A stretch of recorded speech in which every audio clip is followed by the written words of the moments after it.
Tunisia's revolution has marked its place in history. Tunisia is now a country in chaos. But it didn't happen overnight.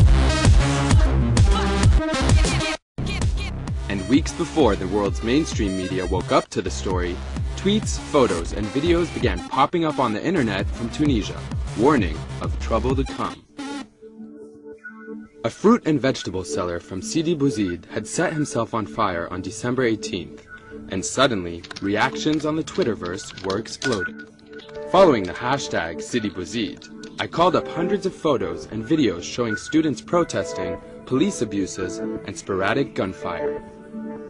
As the messages went viral, protests broke out across the world showing solidarity with Tunisia. Tunisia unrest makes waves in Lausanne. Demo tomorrow outside the Tunisian embassy in London. A flash mob is planned in Berlin on Saturday. The beginning of a revolution was unfolding, and the mainstream media was just beginning to catch up. Time magazine finally found the story. But the social networks had the best coverage.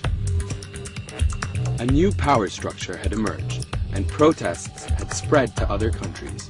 A coalition of volunteers, organizations, and activists set up platforms to get the message out. Egyptians, email me if you want to post info on Twitter. To break the block on Twitter, use this proxy. Numbers for legal aid and requesting lawyers. 010. Even journalists in Egypt used their cell phones to send tweets to friends who relayed their messages. Internet's still down in Egypt. We'll continue to tweet. Shireen is safe. She just doesn't have internet access. So I'm tweeting on her behalf. To stop any news getting out, the government went after the media. Journalists were detained, and the US government, which had been waffling in its response, turned to Twitter to make their voice heard.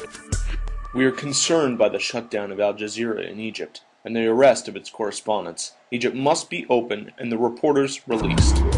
30 minutes later, our journalists were released, showing that even governments can use social media to get things done.